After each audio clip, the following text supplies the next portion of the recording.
स्वागत है आपका एक बार फिर से। दूसरे चरण का मतदान जारी है देश के 95 सीटों पर और यूपी में 8 सीटों पर वोट डाले जा रहे हैं। अच्छी खबर यह है कि बड़ी तादाद में लोग निकल रहे हैं। अच्छी खबर यह है कि मतदान सुचारू ढंग से चल रहा है और मेरे साथ मेहमान जुड़े हुए हैं।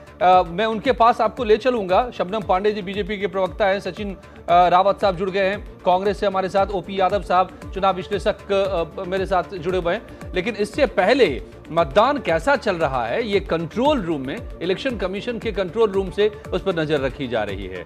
और शबाब हमारे संवाददाता यहां पर पहुंच गए हैं और यहां पर न्यूज 18 का स्क्रीन, इस चैनल का स्क्रीन एक बड़ा सोर्स होता है खुद इलेक्शन कमीशन के लिए। उनको सारी सूचनाएं हम पहुंचाते रहते हैं क्योंकि यहां पर सारी सूचनाएं सबसे पहले पहुंचती हैं देश के सबसे बड़े नेटवर्क पर। तो शबाब, क्या यहां पर है कंट्रोल रूम से, क्या आप देख रहे हैं, कैसा मतदान, क्या रिपोर्ट्स हैं यहां पर?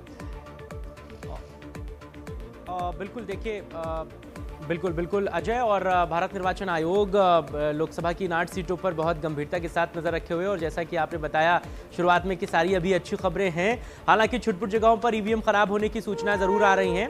और एक सबसे बड़ी दिक्कत यह हुई है कि कल शाम पश्चिमी उत्तर प्रदेश के कई इलाकों में बारिश, आंधी, तूफान ने जो है बड़ा कहर मचाया है। उसकी वजह से कई जगहों पर मतदान में बड़ी दिक्कतें हैं क्योंकि पोलिंग बूथ पर बिजली की समस्या हो गई है, अंधेरा हो गया है। लेकिन फिर भी लोग बड़ी तादाद में पहुंच रहे हैं।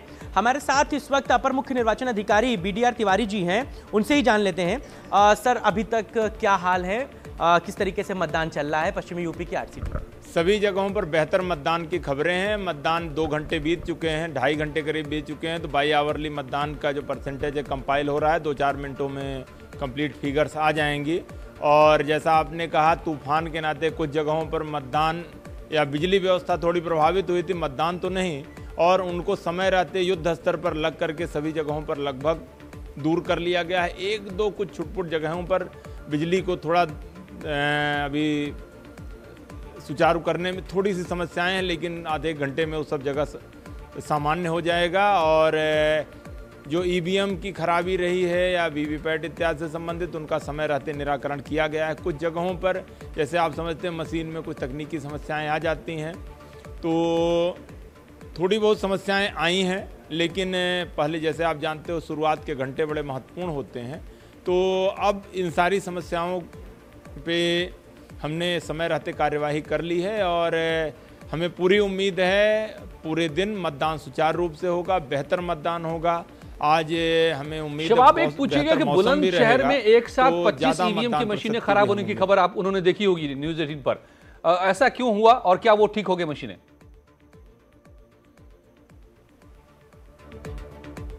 बुलंदशहर से सर एक खबर है जहां पर 25 के आसपास ईवीएम एक साथ खराब होने की सूचना मिली थी। इसके बाद आप लोगों ने इस पर संज्ञान भी लिया था, वहां से जिला प्रशासन के अधिकारियों से भी बात की थी। अभी कुछ अपडेट मिल पा रही है, चीजें बेहतर हो गई वहां? जी हाँ, काफी सुचारू हो गई। मौसम ने बड़ी दिक्कत पैदा की आप लोगों ने वहां, आप लोगों के लिए वहां पर आप लोग जो तैयारी करके रखे थे, लाइट, चूंकि अस्थायी कनेक्शन ज्यादा होते हैं उसमें बिजली के, वो बड़ा नुकसान किया थोड़ा सा, इस वजह से भी शुरुआती घंटों में दिक्कतें ज्यादा हैं।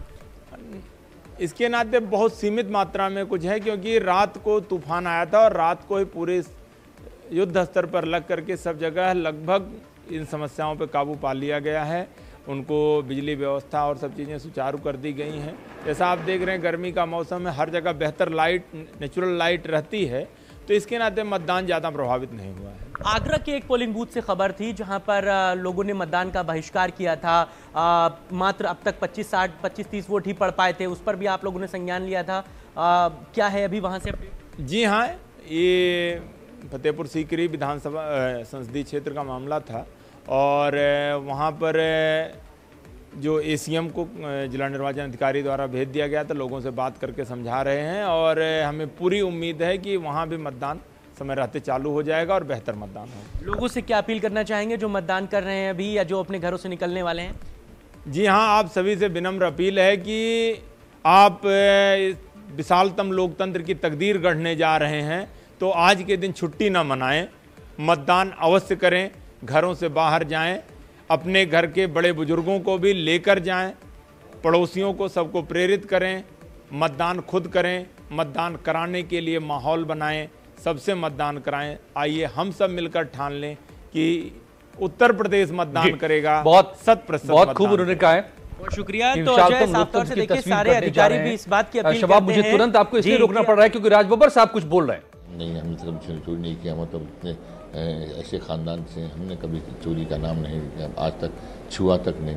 लेकिन जब पकड़े जाते हैं तो फिर जो है गिड़गिड़ाते हैं, फिर गिड़गिड़ाएंगे, फिर भावनात्मक रिश्ते बनाएंगे। तो ये कोई नई बात नहीं है। आप कोई मेरे ऊपर जो है प्रधानमंत्री को मत थोपिए। प्रधानमंत्री जो है अपनी बात को कह लेंगे, बहुत बड़ी कुर्सी पर है। प्रियंका जी के बनारस से लड़ने को सस्पेंड कराया गया, क्या कहना चाहेंगे? देखिए, राष्ट्रीय अध्यक्ष ने इस बारे में बहुत खुलासा कर दिया है कि ये सस्पेंस है, और जब राष्ट्रीय अध्यक्ष कह देता है सस्पेंस है तो हम तो प्रदेश के कार्यकर्ता हैं, हम तो सस्पेंस बना के ही रखेंगे। आपको लोग बब्बर और पंडित चौधरी आदि नाम से पुकारते हैं, क्या कहना चाहेंगे?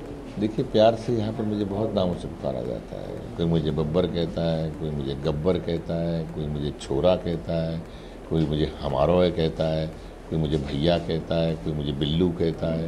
ये मेरे यहाँ पर लोगों के साथ में रिश्ते हैं, अपने अलग अलग नाम से मुझे बुलाते हैं। आपकी लड़ाई किस नाम से और कितनी संभावना है? भैया जो लड़ने आए उनसे